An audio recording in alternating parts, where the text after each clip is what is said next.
কথায় বলে জলই জীবন। খাবার ছাড়া সুস্থ মানুষ তথা প্রাণীকুল বেঁচে থাকতে পারলেও জল ছাড়া বেঁচে থাকা প্রায় অসম্ভব। আর অসুস্থ মানুষকে যদি জল না দেওয়া হয় তবে তার পক্ষে বেঁচে থাকা আরও কঠিন। এমনই জলের আকালে দৃশ্য ধরা পড়ল দক্ষিণ চব্বিশ পরগনার মথুরাপুর ১ নম্বর ব্লকের গ্রামীণ হাসপাতালে। এখানে রোগীদের জল দিতে হলে যেতে হয় হাসপাতাল থেকে প্রায় ২০০ মিটার দূরের একটি টিউবওয়েলে। এখান থেকে জল এই কলটা খারাপ হয়ে গেলে আমাদের কপালে খুবই দুঃখ থাকে। পয়সা দিয়ে জল কিনে খেতে হয়, খরচা করে আবার হসপিটালের কল তাও পাবলিক খরচা করেই আবার সারাতে হচ্ছে।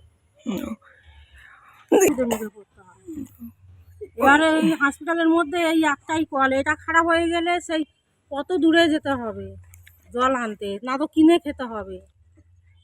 আশেপাশের কোনো কল নেই? না, আশেপাশে আর কল নেই।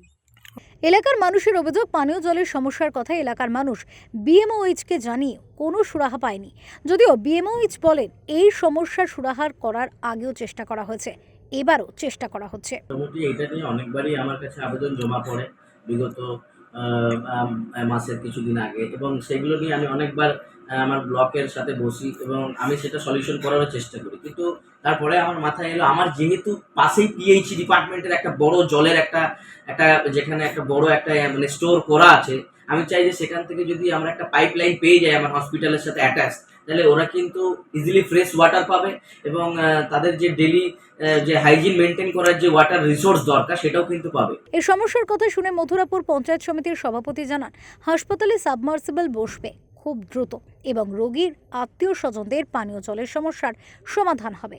সমস্যা আমাদের কাছে যখন বিএমওইচি বলেছেন যে টয়লেটটা খারাপ হয়ে গেছে, সঙ্গে সঙ্গে আমরা ব্লক থেকে একটা উদ্যোগ নেওয়া হয়েছে এবং সাবমার্শিয়াল বরাবর একটা চিন্তাভাবনা হয়েছে এবং টাকাও অ্যালাইনমেন্ট করা হয়েছে।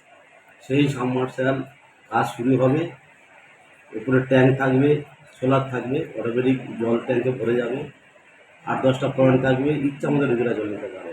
আর যেটা বলছে লোকেরা চাঙা তুলে কল সারিয়েছে, এটা মিথ্যা কথা। এটা হসপিটালে এরকম কোনো নেই যে জলের একদম অভাব।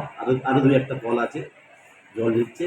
যখন কাছাকাছি যখন রুগীদের কল খারাপ হয়ে গেছে, হসপিটাল চত্বরের পাশে যে কলটা ছিল এই কদিন হলো খারাপ হয়েছে, আমরা মেরামত করছি এবং ওর পাশে আমরা সমস্যা। যদিও এই সমস্যার চিরস্থায়ী সমাধান কবে হবে সেদিকেই তাকিয়ে ওই এলাকার মানুষেরা।